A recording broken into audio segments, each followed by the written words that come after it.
Hello everyone, आप सभी का फिर से स्वागत है। ये एनसीईआरटी हिस्ट्री का डिस्कशन है।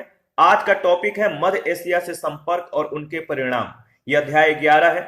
सबसे पहले विषय विस्तार के बारे में डिस्कस करेंगे, यानी इस टॉपिक के अंतर्गत किस किस पॉइंट को डिस्कस करेंगे। तो सामान्य परिचय, शुंग वंश, कर्ण वंश, हिंद यूनानी, शक, हिंद पार्थियाई या पहलव, कुषाण, कुषाण वंश, मध्य एशिया से संपर्क के प्रभाव, राज व्यवस्था, धार्मिक विकास, कला की गंधार और मथुरा शैली, साहित्य एवं विधा, विज्ञान एवं प्रौद्योगिकी, मौर्योत्तर युग में शिल्प, व्यापार और नगर के बारे में, विदेशी व्यापार के बारे में, मुद्रा व्यापार और मुद्रा अर्थव्यवस्था के बारे में डिस्कस करेंगे। ठीक है, याद रखिएगा, पूर्वी भारत, मध्य भारत और दक्कन में मौर्यों के स्थान पर अनेक स्थानीय शासक सत्ता में आए। पश्चिमोत्तर भारत में मौर्यों के स्थान पर मध्य एशिया से आए अनेक राजवंशों ने अपनी सत्ता स्थापित की और इनमें कुषाण सर्वाधिक प्रसिद्ध हुए। शुंग इतिहास के स्रोत क्या है? तो देखिए, गार्गी संहिता, अभिलेख अयोध्या, सीके कौशाम्बी, महाभाष्य, अभिलेख विदिशा, सीके अयोध्या, दिव्यावदान, सीके अहिच्छत्र, मालविकाग्निमित्र, सीके मथुरा, हर्षचरित। इसके बाद शुंग वंश के बारे में डिस्कस करेंगे। समय है 187 से 75 ईस्वी पूर्व। याद रखिएगा, शुंग वंश का संस्थापक पुष्यमित्र शुंग था, जिसने सफल विद्रोह के द्वारा अंतिम मौर्य शासक बृहद्रथ की हत्या करके इस वंश की नींव डाली थी। बाण भट्ट के हर्षचरित्र से मौर्य सम्राट बृहद्रथ के सेनापति पुष्यमित्र शुंग के द्वारा हत्या का उल्लेख मिलता है। दिव्यावदान पुष्यमित्र शुंग को मौर्य वंश से संबंध मानता है। कालिदास शुंगों को बैम्बिक वंश का ब्राह्मण मानते हैं। धनदेव का अयोध्या अभिलेख पुष्यमित्र के द्वारा अश्वमेघ यज्ञ करवाने की जानकारी देता है, और यह अश्वमेघ यज्ञ पतंजलि ने संपन्न करवाए थे। किसने? पतंजलि ने। स्मिथ के अनुसार अगर बात करें तो देखिए, कलिंग नरेश खारवेल ने जिस पाटलिपुत्र के बृहस्पति मित्र शासक की पराजय का उल्लेख किया है, वह शासक पुष्यमित्र शुंग ही था। महर्षि पाणिनि ने पुष्यमित्र शुंग को भारद्वाज गोत्र से संबंधित बताया था, जिसकी राजधानी विदिशा थी। मालविका अग्निमित्र के अनुसार पुष्यमित्र शुंग ने विदर्भ के राजा यज्ञसेन को पराजित किया था तथा इसने सेनानी की उपाधि धारण की थी। दिव्यावदान एवं आर्य मंजुश्री मूलकल्प में पुष्यमित्र शुंग के द्वारा बौद्धों के उत्पीड़न का उल्लेख है, किंतु पुष्यमित्र शुंग ने भरहुत का स्तूप बनवाया था तथा सांची के स्तूप के चारों ओर चहार दीवारी का निर्माण करवाया था। शुंग काल में संस्कृत भाषा का पुनरुत्थान हुआ। उसके याद रखिएगा, शुंग काल में जो संस्कृत भाषा है इसका पुनरुत्थान हुआ और इसके उत्थान में महर्षि पतंजलि का विशेष योगदान था। पुराणों के अनुसार अगर बात करें तो पुष्यमित्र ने 36 वर्ष तक शासन किया था। इसके बाद अग्निमित्र। अग्निमित्र कौन था? तो ये पुष्यमित्र शुंग के पुत्र था। पुष्यमित्र शुंग के पश्चात उसका पुत्र अग्निमित्र शासक हुआ। कालिदास के सुप्रसिद्ध काव्य मालविका अग्निमित्र का मुख्य नायक अग्निमित्र है। इसमें मालविका और अग्निमित्र की प्रेम कहानी वर्णित है। मालविका अग्निमित्र में अग्निमित्र की अमात्य परिषद का उल्लेख मिलता है। इसके बाद अग्निमित्र के उत्तराधिकारी, अग्निमित्र के पश्चात उसका पुत्र सुज्येष्ठ शासक हुआ। उसके सिक्के पर उसका नाम जेठ मित्र था। मालविका अग्निमित्र और गार्गी संहिता से एवन आक्रमण की जानकारी मिलती है, जिसे पुष्यमित्र शुंग के पौत्र एवं अग्निमित्र के पुत्र ने धराशाही किया। सुज्येष्ठ के बाद वसुमित्र शासक हुआ, जिसकी हत्या कौशल के मूलदेव ने कर दी थी। अगला शासक वज्रमित्र हुआ। कौन? वज्रमित्र, जिसका शासनकाल महत्वहीन था। वज्रमित्र का उत्तराधिकारी भागभद्र था। भागभद्र के दरबार में ग्रीक शासक एंटियल किड्स का राजदूत हेलियोडोरस रहता था। भागवत धर्म से प्रभावित होकर हेलियोडोरस ने बेसनगर नामक स्थान में वसुदेव के सम्मान में एक, याद रखिएगा क्या, गरुड़ स्तंभ की स्थापना की, जिस पर दंभ, छाया और अप्रमाद 3 शब्द अंकित थे। दंभ का मतलब याद रखिएगा आत्मनिग्रह, छाया का मतलब त्याग और अप्रमाद का मतलब सत्कर्ता। अंतिम शुंग शासक देवभूति था, जिसकी हत्या उसके ब्राह्मण मंत्री वसुदेव ने कर दी थी और सत्ता पर अधिकार कर कर्ण वंश की स्थापना की थी। इसके बाद कर्ण वंश की शुरुआत होता है। समय है 75 से 30 ईस्वी पूर्व। वसुदेव ने 75 ईस्वी पूर्व में कर्ण वंश की स्थापना की। इस वंश में केवल 4 शासक हुए। नाम याद रखिएगा, वसुदेव, भूमिमित्र, नारायण और सुशर्मन। इन्होंने 30 ईस्वी पूर्व तक शासन किया। अंतिम शासक थे सुशर्मन की सातवाहन शासक सिमुक ने हत्या करके इस वंश का जो है अंत कर दिया। ठीक है, तो याद रखिएगा। मौर्योत्तर कालीन विदेशी आक्रमणकारी जो थे इनके बारे में डिस्कस करेंगे। देखिए, पहला है हिंद यवन। हिंद यवन भारत आगमन कब हुआ? 190 ईस्वी पूर्व। मूल निवास स्थान बैक्टीरिया यानी अफगानिस्तान। प्रसिद्ध शासक मिनांडर। बौद्ध ग्रंथों में मिलिंद और एंटियालकिड्स। राजधानी या विशेष तथ्य जो है साकल, वर्तमान सियालकोट। इसके बाद दूसरा है शक या सिथियन। समय है भारत आगमन का 90 ईस्वी पूर्व। मूल निवास स्थान सीरिया, ईरान, अफगानिस्तान। प्रसिद्ध शासक राजुल, नहपान, पश्चिमी भारत और रुद्रदामन। महाराष्ट्र में प्राप्त अभिलेखों तथा सातवाहन अभिलेखों में उल्लेख है। इसके बाद है पार्थियाई या पहलव। पहली सदी ईस्वी पूर्व के अंत में भारत आगमन हुआ। मूल निवास स्थान पार्थिया, ईरान और प्रसिद्ध शासक मिथ्रेडेटस और गोंडोफर्निस। देखिए, बेगाम में विशाल संख्या में इसके सिक्के मिले हैं। बेगाम अफगानिस्तान में है। इसके बाद है कुषाण या यूची। समय है भारत आगमन का 15 ईस्वी। मूल निवास स्थान चीन और तुर्किस्तान। प्रसिद्ध शासक कुजुल कटफिसेस, भीम कटफिसेस और कनिष्क। उज्जैनी राजधानी था, वर्तमान उज्जैन। पुरुषपुर, वर्तमान पेशावर। कुषाणों ने सर्वाधिक शुद्ध सोने के सिक्के जारी किए। कितना? 124 ग्रेन के, याद रखिएगा। देखिए, जो आक्रमणकारियों का क्रम है, यहां से प्रश्न कई बार पूछे गए हैं, तो आक्रमणकारियों के क्रम को याद रखिएगा। हिंद यवन, शक, पहलव और कुषाण। हिंद यूनानी के बारे में डिस्कस करेंगे। सर्वप्रथम यूनानियों ने हिंद कुश पर्वत पार किया। ये उत्तरी अफगानिस्तान में अमू दरिया यानी ऑक्सस के दक्षिण में बैक्टीरिया पर शासन करते थे। भारत का सबसे पहले आक्रमण यूनानियों ने, जो भारत है इस पर सबसे पहले आक्रमण यूनानियों ने किए। ये हिंद यूनानी या बैक्टीरियाई यूनानी कहलाते हैं। ईसा पूर्व दूसरी सदी के आरंभ में हिंद यूनानियों ने पश्चिमोत्तर भारत के विशाल क्षेत्र पर अधिकार कर लिया। सबसे अधिक विख्यात हिंद यूनानी शासक मिनांडर हुआ।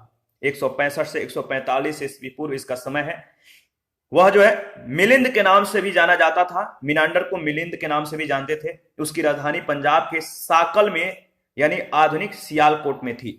रुद्रदामन ने गंगा यमुना दोआब पर जो है आक्रमण किया था। यूनानी शासकों ने अत्यधिक संख्या में सिक्के जो है प्रचलित किए।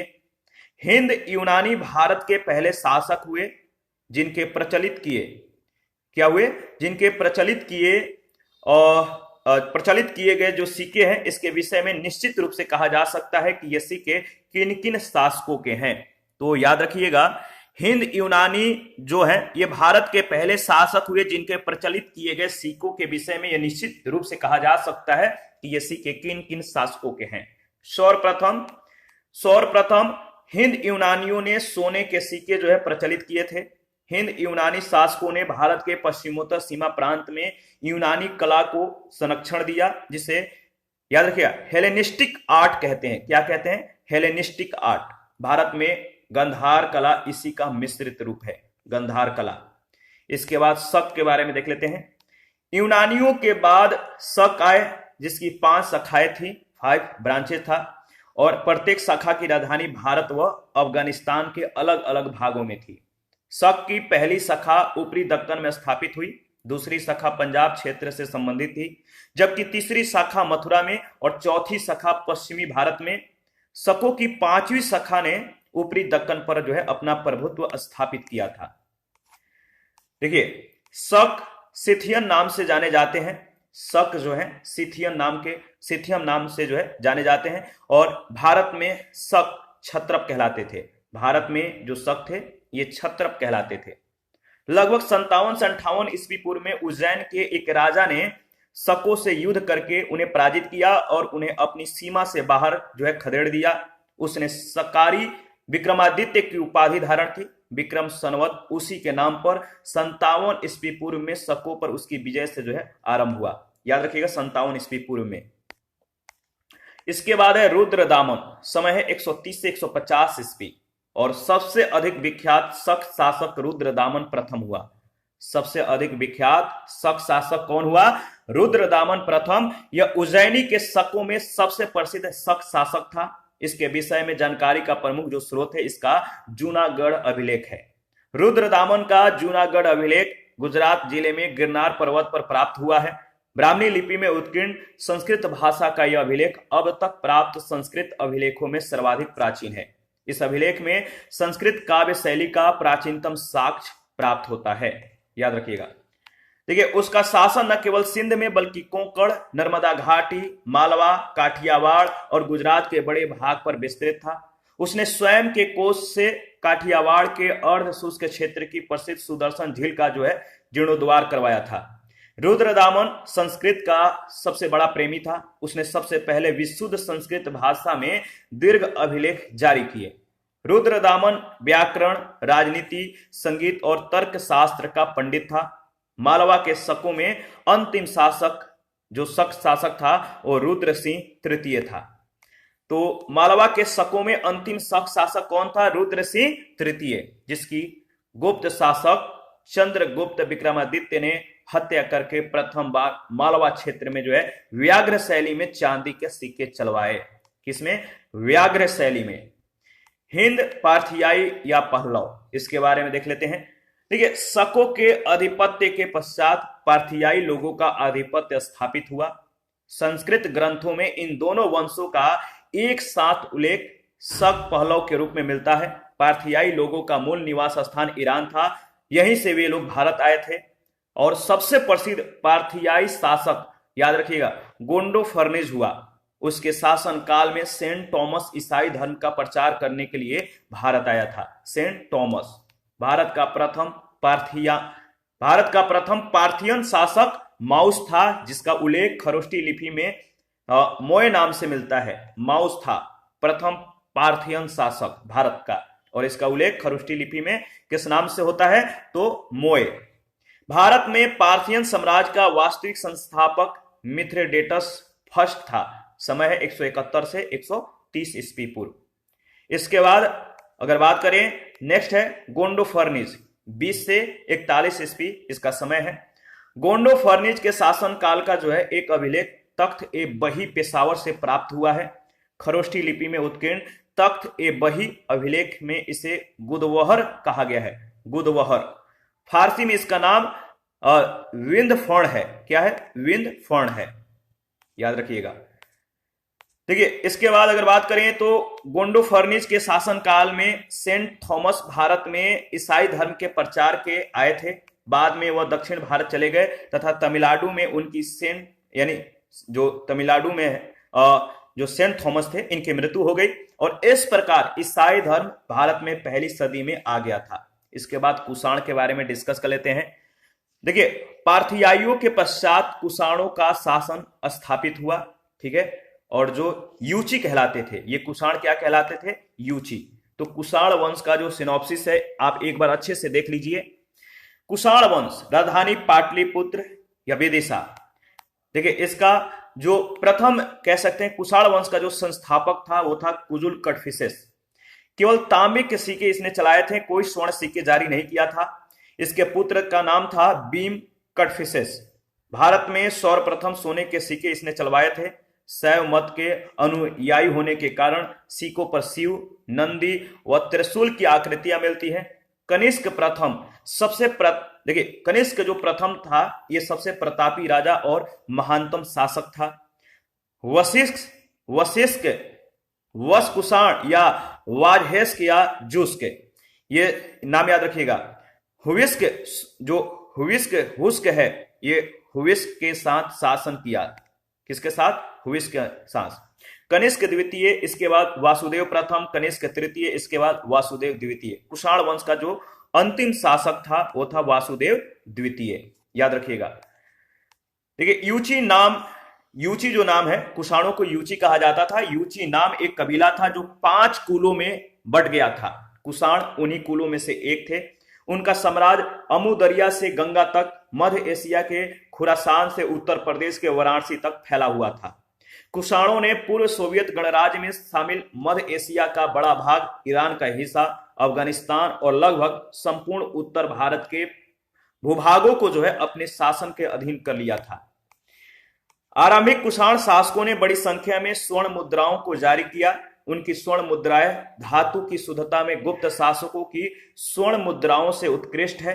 कुषाणों को सर्वाधिक ताम्र सिक्के चलाने का श्रेय प्राप्त है। मथुरा में कुषाणों के सिक्के, अभिलेख, संरचनाएं और मूर्तियां मिली हैं। उनसे प्रकट होता है कि मथुरा भारत में कुषाणों की द्वितीय राजधानी थी। ठीक है। कुषाणों की पहली राजधानी आधुनिक पाकिस्तान में अवस्थित पुरुषपुर या पेशावर में थी। कुजुल कटफिसेस, समय है 15 से 65 ईस्वी। भारत में सर्वप्रथम कुजुल कटफिसेस यानी कटफिसेस वन जो है कुजुल कटफिसेस नामक कुषाण शासक ने आक्रमण कर जो है पश्चिमोत्तर प्रदेश पर अधिकार कर लिया था। भारत में सर्वप्रथम कुजुल कटफिसेस यानी कटफिसेस प्रथम नामक कुषाण शासक ने आक्रमण करके पश्चिमोत्तर प्रदेश पर जो है अधिकार कर लिया। उसने केवल तांबे के जो है सिक्के चलवाए थे। तो कुजुल कटफिसेस ने केवल तांबे के सिक्के चलवाए। उसने रोमन सिक्कों की नकल करके तांबे के सिक्के जो है ढलवाए थे तथा महाराजा धीराज की उसने उपाधि धारण की थी। इसके बाद विम कटफिसेस, समय है 65 से 78 ईस्वी। देखिए, कुजुल कटफिसेस के मृत्यु के बाद विम कटफिसेस इसका पुत्र था। कुजुल कटफिसेस का विम कटफिसेस सेकंड जिसे कहते हैं, यह सिंहासन पर बैठा। चीनी ग्रंथ हाउस सू से ज्ञात होता है कि उसने तिएन चू की विजय की और वहां पर अपने एक सेनापति को शासन करने के लिए नियुक्त किया। इसने सिंधु नदी पार करके तक्षशिला और पंजाब पर अधिकार कर लिया। यह भारत में कुषाण शक्ति का वास्तविक जो है संस्थापक माना जाता है। इसने सोने और तांबे के जो सिक्के हैं चलवाए थे। उसके सिक्के पर एक ओर यूनानी लिपि और दूसरी ओर खरोष्टी लिपि अंकित है।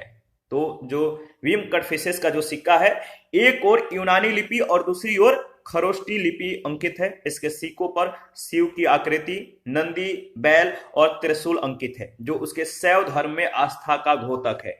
उसने महेश्वर की जो है उपाधि धारण की थी। भारत में, याद रखिएगा, भारत में सर्वप्रथम स्वर्ण सिक्के चलाने का जो श्रेय है किसको दिया जाता है? तो विम कटफिसेस को। इसी ने भारत में स्वर्ण सिक्के को चलाने का जो है मतलब कि श्रेय प्राप्त किया था भारत में। आगे बढ़ते हैं।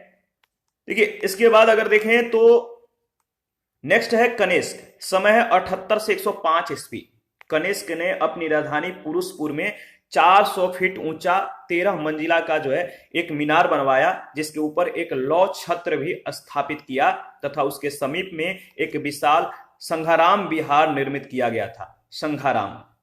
संघाराम कनिष्क के चैत्य के नाम से जो है प्रसिद्ध है, जिसका निर्माण यवन वास्तुकार अगिलस के द्वारा किया गया था। ये यवन वास्तुकार था अगिलस, इसके द्वारा जो है इसका यानी संघाराम जो है चैत्य विहार का निर्माण किया गया था। कनिष्क ने कश्मीर में कनिष्कपुर और तक्षशिला के सिरकप में एक नए नगर की जो है स्थापना की थी। कनिष्क सर्वाधिक विख्यात कुषाण शासक था। इतिहास में 2 कारणों से उसका नाम प्रसिद्ध है। पहला कारण है उसने 78 ईस्वी में एक संवत चलाया जो शक संवत कहलाया। इस संवत का प्रयोग भारत सरकार के द्वारा किया जाता है। तो भारत सरकार के द्वारा शक संवत का प्रयोग किया जाता है। दूसरा कारण था उसने बौद्ध धर्म का मुक्त हृदय से संपोषण व संरक्षण किया। कनिष्क का चीन के शासक पान चाओ से युद्ध हुआ, जिसमें पहले कनिष्क की पराजय हुई, परंतु बाद में वह विजयी हुआ। कनिष्क ने पार्श्व की सलाह पर बौद्धों की चतुर्थ संगति का जो है आयोजन कश्मीर के कुंडल वन विहार में किया था, जिसकी अध्यक्षता वसुमित्र तथा उपाध्यक्षता अश्वघोष ने की थी। इस बौद्ध संगति में बौद्ध धर्म के महायान संप्रदाय को अंतिम रूप दिया गया। कनिष्क कला और संस्कृत साहित्य का भी महान संरक्षक था। कनिष्क है ये कनिष्क कला और संस्कृत साहित्य का भी महान संरक्षक था। कनिष्क की राजसभा अनेक योग्य विद्वानों से सुशोभित थी। इनमें पार्श्व, वसुमित्र, अश्वघोष जैसे बौद्ध दार्शनिक थे। नागार्जुन जैसे प्रकांड पंडित और चरक जैसे चिकित्सक कनिष्क के राजसभा से संबंधित थे। कनिष्क का पुरोहित संरक्ष था। कौन था? संरक्ष। मध्य एशिया से संपर्क के जो प्रभाव हैं इसके बारे में डिस्कस करेंगे। पहला है भवन और मृदभांड। देखिए, शक कुषाण काल में भवन निर्माण के कार्यों में उल्लेखनीय प्रगति हुई। पक्की ईंटों का प्रयोग फर्श बनाने में किया गया। खफरेल यानी टाइलों का जो है प्रयोग फर्श और छत दोनों में किया गया। कुषाण काल का प्रयोग, जो कुषाण काल है, इसका प्रमुख जो मृद भांड है लाल बर्तन है जो सफेद और पॉलिशदार है तथा बनावट में मध्यम से उत्तम तक है। इसके अतिरिक्त फुहारों और टोटियों वाले पात्र जो है असाधारण है। इस काल की प्रमुख विशेषता ईंटों के कुओं का निर्माण है। इसके बाद है उत्कृष्ट अश्वारोही सेना। उन्होंने बड़े पैमाने पर उत्तम अश्वारोही सेना और अश्वारोहण की परंपरा चलाई तथा लगाम और जीन का प्रयोग प्रचलित किया। लगाम और जीन का। शक और कुषाण विलक्षण अश्वारोही थे। अफगानिस्तान के बेग्राम में कुषाण काल की जो है पक्की मिट्टी की घुड़सवारों की मूर्तियां मिली हैं जिनसे घुड़सवारी में उनकी गहरी रुचि प्रदर्शित होती है। वे रस्सी से एक प्रकार का जो है अंगूठा रकाब लगाते थे। वे रस्सी से एक प्रकार का अंगूठा रकाब लगाते थे जिससे उन्हें घुड़सवारी में सुविधा होती थी। शकों और कुषाणों ने पगड़ी, ट्यूनिक यानी कुर्ती, पैजामा और भारी लंबे कोट चलाए। मध्य एशिया के लोगों ने यहाँ टोपी, शिरस्त्राण और बूट चलाए जिनका प्रयोग योद्धा करते थे। व्यापार एवं खेती के बारे में देख लेते हैं। देखिए, भारत को मध्य एशिया के अल्ताई पहाड़ों से प्रचुर मात्रा में सोना प्राप्त हुआ था। कुषाणों ने रेशम के उस प्रख्यात मार्ग पर नियंत्रण कर लिया जो चीन से प्रारंभ होकर कुषाण साम्राज्य में शामिल मध्य एशिया और अफगानिस्तान से गुजरते हुए ईरान जाता था। यह मार्ग पूर्वी भूमध्य सागरीय अंचल में रोमन साम्राज्य के अधीन पश्चिम एशिया में भी जाता था। तो याद रखिएगा, यह रेशम मार्ग कुषाणों की आय का जो है बड़ा स्रोत था तथा वे इस मार्ग पर व्यापारियों से उगाही की गई चुंगी के कारण ही विशाल व समृद्ध साम्राज्य जो है स्थापित कर सके। भारत में व्यापक पैमाने पर सोने के सिक्के चलाने वाले प्रथम शासक कुषाण ही थे। कुषाणों ने खेती को बढ़ावा दिया, कृषि को बढ़ावा दिया। कुषाण काल की विस्तृत सिंचाई के पुरातात्विक जो अवशेष है पाकिस्तान, अफगानिस्तान और पश्चिमी मध्य एशिया में पाए जाते हैं। इसके बाद है राजव्यवस्था। राजव्यवस्था के बारे में डिस्कस कर लेते हैं। देखिए, कुषाण शासकों ने महाराजा धीराज की गौरवपूर्ण उपाधि धारण की। शकों और कुषाणों ने इस भावना को बढ़ावा दिया कि राजा देवता का अवतार होता है। कुषाण शासक देवपुत्र कहलाते थे। यह उपाधि कुषाणों ने चीनियों से ली जो अपने शासक को स्वर्ग का पुत्र कहते थे। कुषाणों ने राज्य शासन में छत्रप प्रणाली चलाई। साम्राज्य अनेक छत्रपियों यानी उपराज्यों में जो है विभक्त कर दिया गया तथा याद रखिएगा प्रत्येक छत्रपी जो है एक एक छत्रप के शासन में छोड़ दिया गया। कुछ अनोखी प्रथाएं प्रारंभ की गई, जैसे 2 आनुवंशिक राजाओं का संयुक्त शासन जिसमें एक ही समय एक ही राज्य पर 2 शासकों का शासन हो सकता था। तो इस तरह से जो है मतलब कि अनोखी प्रथाएं आरंभ हुई इस समय। आगे बढ़ते हैं, याद रखिएगा।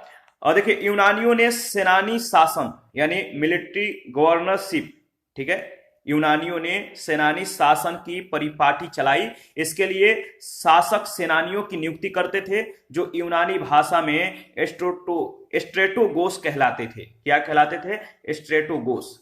धार्मिक विकास के बारे में डिस्कस कर लेते हैं। देखिए, यूनानी राजदूत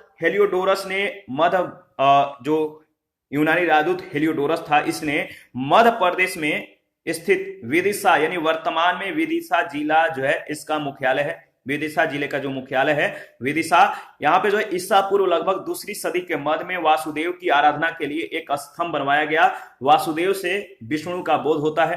प्रख्यात यूनानी शासक मिनांडर बौद्ध हो गया। बौद्धाचार्य नागसेन उर्फ नागा अर्जुन के साथ हुआ। उसका प्रश्नोत्तर मौर्योत्तर काल के बौद्धिक इतिहास का एक प्रमुख स्रोत है। नागसेन के द्वारा रचित मिलिंद पन्हों में नागसेन और मिनांडर के बीच हुए संवाद का उल्लेख है। तो नागसेन के द्वारा रचित मिलिंद पन्हों, इसमें जो है नागसेन और मिनांडर के बीच जो संवाद हुआ था इसका उल्लेख है। तो इस पॉइंट को याद रखिएगा। कुषाण शासक शिव और बुध दोनों के उपासक थे। इसके बाद कुषाण मुद्राओं पर इन दोनों देवताओं के जो है चित्र मिलते हैं। बौद्ध महायान संप्रदाय का जो है उद्भव, इसके बारे में देख लेते हैं। जो बौद्ध महायान संप्रदाय है इसका उद्भव किस तरह से हुआ? तो आंध्र प्रदेश के नागा अर्जुन कुंडा है, इसके मठ क्षेत्रों से अत्यधिक मात्रा में सिक्के मिले हैं। तपस्वी की तरह जीवन व्यतीत करने वाले भिक्षुओं और भिक्षुणियों के दैनिक जीवन के नियमों में सरलता आई। अब वे सोना चांदी का प्रयोग करने लगे, मांस खाने लगे और उत्तम कपड़े पहनने लगे थे। बौद्ध धर्म का यह नया रूप जो है महायान कहलाया। बौद्ध धर्म में मूर्ति पूजा का आरंभ होने से मूर्ति पूजा ब्राह्मण समुदायों में भी मानने लगे। महायान का उदय होने पर बौद्ध धर्म का पुराना शुद्धचारी यानी प्यूरिटन संप्रदाय जो है हीनयान कहलाने लगा और कनिष्क महायान का महान संरक्षक हो गया। कला की गंधार और मथुरा शैली, इसको याद रखिएगा, यहां से कई बार प्रश्न पूछे गए हैं। कुषाण साम्राज्य ने विभिन्न शैलियों के प्रशिक्षित राजमिस्त्रियों और अन्य कारीगरों को जो है एकत्र किया। इससे कला की नई शैलियां विकसित हुई, जैसे गंधार और मथुरा शैली। मथुरा कला के सर्वप्रथम संरक्षक कुषाण थे, जबकि गंधार कला के संरक्षक शक और कुषाण दोनों थे। गंधार कला यथार्थवादी जबकि मथुरा कला आदर्शवादी है। भारत के पश्चिमोत्तर सीमा प्रांत गंधार का मध्य एशियाई और रोमन शिल्पकारों के साथ संपर्क हुआ, जिसके परिणाम स्वरूप मूर्ति कला की जो है नई शैली का उदय हुआ, जिसमें बुद्ध की प्रतिमाएं भारत और रोम की मिश्रित शैलियों में बनाई गई। बुद्ध के बाल यूनान रोमन कला शैली में बनाए गए थे। जो बुद्ध के हेयर थे, बाल थे, वो यूनान रोमन कला शैली में जो है बनाए गए थे, याद रखिएगा। गंधार कला का प्रभाव मथुरा में भी पहुंचा, हालांकि यह मूलतः देसी कला का केंद्र था। ठीक है, मथुरा में बुद्ध की अद्भुत प्रतिमाएं बनी, परंतु इस जगह की ख्याति कनिष्क की सिरोहीन खड़ी मूर्ति को लेकर है। सिरोहीन खड़ी मूर्ति, जिसके निचले भाग में कनिष्क का नाम उत्कीर्ण है। मूर्ति कला की मथुरा शैली में जो है ईस्वी सन की आरंभिक सदियों में विकसित हुई तथा उसकी लाल बलुआ पत्थर की मूर्तियां मथुरा के बाहर भी प्राप्त होती है। महाराष्ट्र में चट्टानों को काटकर सुंदर बौद्ध गुफाएं बनाई गई। आंध्र प्रदेश में नागार्जुन कोंडा और अमरावती बौद्ध कला के महान केंद्र हो गए, जहां बुद्ध के जीवन के अनेक कथाएं पटों पर चित्रित की गई हैं। बौद्ध धर्म से संबंधित सबसे पुराने पट्टचित्र गया, सांची और भरहुत में पाए जाते हैं, जो ईसा पूर्व 2री सदी के हैं। इसके बाद साहित्य एवं विधा।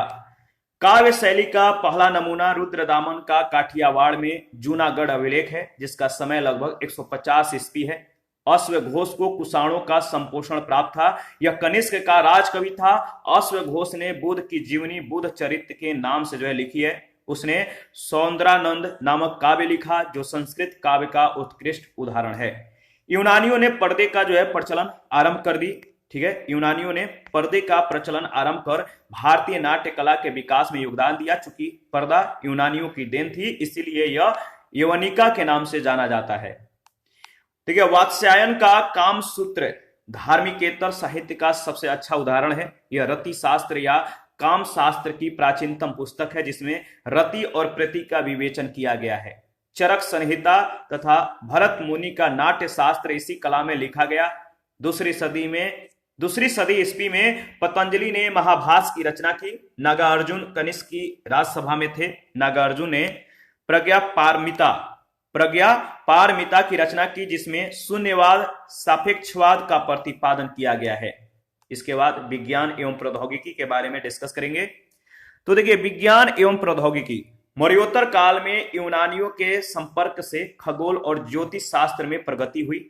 संस्कृत ग्रंथों में हमें ग्रह नक्षत्रों के संचार संबंधी अनेक यूनानी शब्द मिलते हैं। यूनानी शब्द होरोस्कोप संस्कृत में होरोशास्त्र हो गया, जिसका अर्थ संस्कृत में फलित ज्योतिष शास्त्र होता है। फलित ज्योतिष शास्त्र। ठीक है, इसके बाद यूनानी शब्द द्रकम भारत में द्रम हो गया। यूनानी शासकों ने ब्राह्मणी लिपि चलाई तथा अपने सिक्कों पर अनेक भारतीय रूपांक यानी मोटिफ चलाए। कुत्ते, मवेशी, मसाले और हाथी दांत की वस्तुएं यूनानी लोग यहां से बाहर भेजते थे। चरक संहिता में उन अनगिनत वनस्पतियों के नाम हैं जिनसे रोगों की चिकित्सा के लिए दवाइयां बनाई जाती थी। रोगों के इलाज में प्राचीन भारतीय वैद्य लोग मुख्यतः पौधे पर ही निर्भर थे, जिन्हें संस्कृत में औषधि कहते हैं। इससे बनी दवा औषध कहलाती है। चमड़े के जूते बनाने का प्रचलन भारत में संभवतः इसी काल से जो है आरंभ हुआ।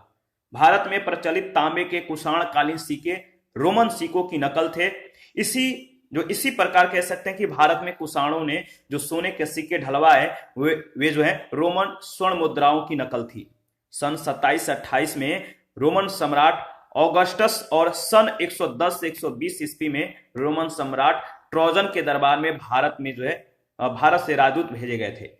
तो 27 से 28 में सन 27-28 में रोमन सम्राट ऑगस्टस और सन 110-120 ईस्वी में रोमन सम्राट ट्रोजन के दरबार में भारत से राजदूत भेजे गए थे। इस काल में शीशे के काम पर विदेशी तकनीकी और तरीकों का विशेष रूप से जो है प्रभाव पड़ा। इसके बाद मौर्योत्तर युग, इसमें शिल्प, व्यापार और नगर के बारे में डिस्कस करेंगे। सबसे पहले नियोजन, शकों, कुषाणों और सातवाहनों तथा प्रथम तमिल राज्यों का युग प्राचीन भारत के शिल्प व वाणिज्य के इतिहास में चरमोत्कर्ष का काल था। दीर्घ निकाय में लगभग 24 प्रकार के व्यवसायों का उल्लेख है। महावस्तु में राजगीर में होने वाले 36 प्रकार के व्यवसायों का उल्लेख मिलता है। ठीक है। मिलिंद पनहो या मिलिंद प्रश्न में 75 व्यवसायों का वर्णन है। तेलंगाना स्थित करीमनगर के एक गांव में बढ़ई, लोहार, सुनार, कुम्हार आदि अलग अलग टोलों में रहते थे। सोना, चांदी, सीसा, टीन, तांबा, पीतल, लोहा और रत्न के काम वाले जो 8 शिल्प थे। तो सोना, चांदी, सीसा, टीन, तांबा, पीतल, लोहा और रत्न के काम वाले 8 शिल्प थे। लोहा बनाने के तकनीकी ज्ञान में उत्तम प्रगति हुई। अनेक उत्खनन स्थलों पर कुषाण और सातवाहन कालीन स्तरों में लौह शिल्प की वस्तुएं अधिक संख्या में जो है प्राप्त हुई है। करीमनगर और नालगोंडा जिलों में हथियारों के अतिरिक्त तराजू की डंडी, मूठ वाले फावड़े, कुल्हाड़ियां, हंसिया, फाल, उस्तरा और करछुल आदि लोहे की वस्तुएं मिली हैं। कपड़ा बनाने, रेशम बुनने और अस्त्रों एवं विलास की वस्तुओं के जो कह सकते हैं कि निर्माण में प्रगति हुई। मथुरा साटक नामक विशेष प्रकार के वस्त्र के निर्माण का बड़ा केंद्र हो गया था। तमिलनाडु में तिरुचिरापल्ली नगर के उपांतवर्ती उरैयूर में ईंटों का बना रंगाई का हौज प्राप्त हुआ है और इसके अतिरिक्त अरिकमेडु में भी इस प्रकार के हौज मिले हैं। इन क्षेत्रों में करघे पर कपड़ा बुनने का व्यवसाय अधिक जो है प्रचलित था। ठीक है। विलास की वस्तुओं का उत्पादन करने वाले शिल्पों में हाथीदांत का नाम उल्लेखनीय है। सिक्कों की ढलाई महत्वपूर्ण शिल्प थी तथा यह सोने, चांदी, तांबे, कांसे, शीशे और पोटीन के विभिन्न प्रकार के सिक्के बनाने के लिए प्रसिद्ध थे। पक्की मिट्टी यानी टेराकोटा की सुंदर मूर्तियां भी बनती थी जो विशाल मात्रा में पाई गई हैं। ये लगभग सभी कुषाण और सातवाहन स्थलों में पाए गए हैं। मूर्तियां अधिकतर नगर निवासी उच्च वर्गों के लिए बनती थीं। शिल्पी जो है आपस में संगठित होते थे तथा उनके संगठन का नाम श्रेणी था। इस काल के शिल्पियों की कम से कम 24-25 श्रेणियां प्रचलित थीं। इस काल की सबसे बड़ी आर्थिक प्रक्रिया भारत और पूर्वी रोमन साम्राज्य के मध्य फालता फूलता व्यापार था। तो इस काल के सबसे बड़ी जो है आर्थिक प्रक्रिया है भारत और पूर्वी रोमन साम्राज्य के बीच जो है फलता फूलता व्यापार। और आरंभ में यह व्यापार अधिकतर स्थल मार्ग से होता था, परंतु ईसा की पहली सदी से व्यापार मुख्यतः समुद्री मार्ग से होने लगा था। देखिए, ईसा की प्रथम सदी के आरंभ के आसपास मानसून के रहस्य का पता लग गया, जिसके कारण अब नाविक अरब सागर के पूर्वी तटों से उसके पश्चिमी तटों तक की यात्रा अत्यधिक कम समय में तय कर सकते थे।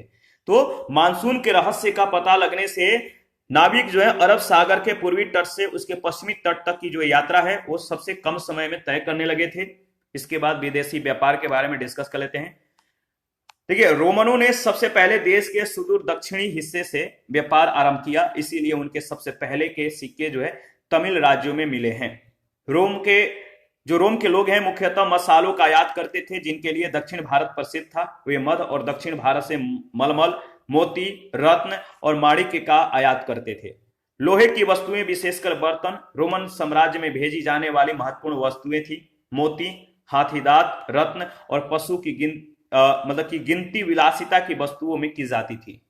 तो विलासिता की जो वस्तुओं हैं इनमें जो शामिल होता था, विलासिता की जो वस्तुएं, ये है मोती, हाथीदांत, रत्न और पशु। इनको विलासिता के वस्तु में शामिल किया गया था। भारत से सीधे भेजे जाने वाली वस्तुओं के अतिरिक्त कुछ वस्तुएं जो है चीन, मध्य एशिया से भारत आती और फिर रोमन साम्राज्य के पूर्वी भागों में भेजी जाती थी। याद रखिएगा। आगे बढ़ते हैं। देखिए, रोमन के लोग भारत को शराब के दोहत्थे, कलश और मिट्टी के अन्य प्रकार के पात्र जो है भेजते थे। ये वस्तुएं पश्चिम बंगाल के तामलुक, पांडिचेरी के निकट अरिकमेडु और दक्षिण भारत के कई अन्य स्थानों से खुदाई में मिली है। रोम से भारत आई वस्तुओं में सबसे महत्वपूर्ण रोमन सिक्के हैं जो प्राय सोने और चांदी के बने हुए हैं। रोमन लेखक प्लिनी ने 77 ईस्वी में लैटिन में लिखे नेचुरल हिस्ट्री नामक अपने विवरण में दुख प्रकट किया है। ठीक है, याद रखिएगा, भारत के साथ व्यापार कर रोम जो है अपना स्वर्ण भंडार लुटाता जा रहा है। और पश्चिम के लोगों को भारतीय गोल मिर्च इतनी प्रिय थी कि संस्कृत में गोल मिर्च का नाम ही एवन प्रिय पड़ गया। तो याद रखिएगा, रोमन लेखक जो प्लिनी है, इन्होंने 77 ईस्वी में लैटिन में लिखे नेचुरल हिस्ट्री नामक अपने विवरण में दुख प्रकट किया। क्या दुख प्रकट किया? कि भारत के साथ व्यापार कर रोम जो है अपना स्वर्ण भंडार जो है लुटाता जा रहा है। ठीक है, भारतीय प्रायद्वीप में पाए गए रोमन सिक्के और पात्रों की बहुतायत में जो है इसके संदेह नहीं रह जाता है, बहुतायत से इससे संदेह नहीं रह जाता है कि रोम के साथ व्यापार में भारत जो है लाभ की स्थिति में था। तो भारतीय जो प्रायद्वीप है, यहाँ पे पाए गए रोमन सिक्के और पात्रों की बहुतायता से यह संदेह जो है खत्म हो जाता है, नहीं रह जाता है कि रोम के जो साथ व्यापार हुआ था, भारत जो है इस व्यापार से लाभ की स्थिति में ज्यादा था। अंततोगत्वा रोम को भारत के साथ गोल मिर्च और इस्पात के माल का व्यापार बंद करना पड़ा। ठीक है, इसके बाद मुद्रा अर्थव्यवस्था। ये कुषाण संभवतः जो है मध्य एशिया से सोना प्राप्त करते थे। रोम से संपर्क के फलस्वरूप कुषाणों ने दिनार सदृश स्वर्ण मुद्राओं को जारी किया, जो गुप्तों के शासनकाल में अधिक प्रचलित हुआ। स्वर्ण मुद्राओं का प्रयोग रोजमर्रा के लेन देन में नहीं होता होगा। ये लेन देन सीसे, पोटीन या तांबे के सिक्के से चलते थे। आंध्रों ने दक्कन में सीसे और पोटीन के सिक्के बड़ी संख्या में जो है जारी किए।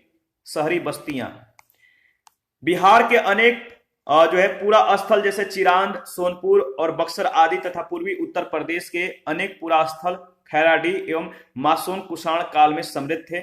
उत्तर प्रदेश में इलाहाबाद के निकट श्रृंगवेरपुर, सोगौरा, भीटा और कौशाम्बी तथा उसके पश्चिमी जिलों में अतरंजी खेड़ा और कई अन्य स्थल कुषाण काल में उन्नति पर थे या उन्नति कर रहे थे। कुषाण काल के अन्य बताए गए जो भौतिक अवशेष हैं, इनसे प्रतीत होता है कि नगरीकरण जो है उत्कर्ष पर पहुंच गया था। सबसे महत्वपूर्ण नगर उज्जैनी था। इसका महत्व इसलिए था क्योंकि यहां से गोमेद यानी अगेट और इंद्रगोप यानी कार्नेलियन पत्थरों का निर्यात होता था। उत्खननों से ज्ञात होता है कि यहाँ 200 ईस्वी पूर्व के बाद मणि या मनके बनाने के लिए गोमेद, इंद्रगोप और सूर्यकांत यानी जैस्पर रत्नों का जो है काम बड़े पैमाने पर होता था। सातवाहन काल में पश्चिमी और दक्षिणी भारत में तगर, पैठन, धानकटक, अमरावती, नागार्जुनी कोंडा, भणौज, सुपारा, अरिकमेडु और कावेरीपट्टनम समृद्ध नगर थे। कुषाण और सातवाहन साम्राज्य में नगरों की उन्नति इसलिए हुई क्योंकि रोमन साम्राज्य के साथ व्यापार बहुत अच्छा चल रहा था। भारत रोमन साम्राज्य के पूर्वी भाग और मध्य एशिया के साथ भी व्यापार करता था। भारत में अधिकतर कुषाण नगर मथुरा से तक्षशिला जाने वाले पश्चिमोत्तर मार्ग या उत्तरापथ पर पड़ते थे। इस पर आधारित जो पहला प्रश्न है, इस टॉपिक से रिलेटेड पहला प्रश्न पूछा गया है, प्रथम ईरानी शासक जिसने भारत के कुछ भाग को अपने अधीन कर लिया, निम्न में से कौन था? प्रथम ईरानी शासक जिसने भारत के कुछ भाग को अपने अधीन कर लिया था, निम्न में से कौन था? तो डेरियस प्रथम था। सेकंड प्रश्न, कुषाण शासक कनिष्क का राज्याभिषेक किस सन में हुआ था, किस समय हुआ था? तो इसका सही जवाब है कुषाण शासक कनिष्क का राज्याभिषेक सन 78 ईस्वी में हुआ, यानी डी ऑप्शन। थर्ड नंबर है, निम्नलिखित में से अशोक द्वितीय किसे कहा जाता है? अशोक द्वितीय किसे जाना जाता है? तो कनिष्क को अशोक द्वितीय के रूप में जाना जाता है। फोर्थ नंबर है, कनिष्क की राजधानी कहां थी? कनिष्क की राजधानी पुरुषपुर थी। पांचवा, मिलिंद पन्हो क्या है? मिलिंद पन्हो एक बौद्ध ग्रंथ है। 6 नंबर, शक संवत किसने और कब प्रारंभ किया था? शक संवत किसने और कब प्रारंभ किया था? सही जवाब है ऑप्शन डी, कनिष्क ने 78 ईस्वी में। 7 नंबर, निम्नलिखित में से चरक किसके राज चिकित्सक थे? चरक जो थे किसके राज चिकित्सक थे? इसका सही जवाब क्या होगा? तो चरक बताइए किसके राज चिकित्सक थे? तो कनिष्क के। इसका सही जवाब हो जाएगा ऑप्शन डी। इसके बाद प्रश्न संख्या 8, बिना बेगार के किसने सुदर्शन झील का जीर्णोद्धार करवाया था? बिना बेगार के किसने सुदर्शन झील का जीर्णोद्धार करवाया था? तो रुद्रदामन प्रथम ने। ऑप्शन डी बिल्कुल करेक्ट ऑप्शन है। आगे बढ़ते हैं। प्रश्न संख्या 9 है, किस कला को ग्रीक बौद्ध शैली के नाम से जाना जाता है? किस कला को ग्रीक बौद्ध शैली के नाम से जाना जाता है? तो गंधार कला को। प्रश्न संख्या 10, काव्य शैली का प्राचीनतम साक्ष्य किसके अभिलेख में मिलता है? काव्य शैली का प्राचीनतम साक्ष्य किसके अभिलेख में मिलता है? तो रुद्रदामन का जूनागढ़ अभिलेख में। देखिए, अगर आपको पीडीएफ चाहिए तो आप टेलीग्राम चैनल या टेलीग्राम क्विज ग्रुप को ज्वाइन कर सकते हैं। वहां पे इसके रिगार्डिंग में जो है अपडेट दिया गया है। ठीक है, और हम लोग जो भी यहाँ पे डिस्कस करते हैं टेलीग्राम क्विज ग्रुप और टेलीग्राम चैनल में जो है वहां पे जो है इसका प्रैक्टिस करते हैं, तो ज्वाइन कीजिएगा। इसके बाद है 11 नंबर, निम्नलिखित में से किस शासक ने सिक्कों पर बुद्ध प्रतिमा व यूनानी लिपि में बोडो यानी बुद्ध अंक किया था? बुद्ध का अंकन किया था। तो बुद्ध प्रतिमा व यूनानी लिपि में बोडो अंकन किया था, बताइए किस शासक ने? तो कनिष्क ने। प्रश्न संख्या 12, निम्नलिखित में से किस शासक को सर्वप्रथम सोने के सिक्के जारी करने का जो है श्रेय दिया जाता है? किस शासक को सर्वप्रथम सोने के सिक्के जारी करने का श्रेय दिया जाता है? तो विम कटफिसेस को। बी ऑप्शन बिल्कुल करेक्ट ऑप्शन है। यहां से बहुत बार प्रश्न पूछे गए हैं। 13 नंबर, निम्नलिखित में से किस चीनी सेनापति ने कनिष्क को पराजित किया था? किस चीनी सेनापति ने कनिष्क को पराजित किया था? तो पान चाउ ने। प्रश्न संख्या 14, सूची 1 सूची 2 के साथ मिलान करना है, तो चलिए मिलान कर लेते हैं। तो देखिए, गंधार कला का जो संबंध है वह आपका, बताइए किस व्यक्ति से? गंधार कला कुषाण। इसके बाद जो आपका जूनागढ़ शिलालेख है इसका संबंध है रुद्रदामन प्रथम। मिलिंद पनहो, इसका सही जवाब हो जाएगा मिनांडर, इसको कहते थे। और तक्ष शिलालेख जो है इसका संबंध जो है पतिक, यानी इसका सही जो ऑप्शन हो जाएगा ऑप्शन डी। और इसी के साथ आज का सेशन समाप्त करते हैं। नेक्स्ट सेशन में सातवाहन युग के संदर्भ में डिस्कस करेंगे। आप अपना प्रतिक्रिया देते रहिए।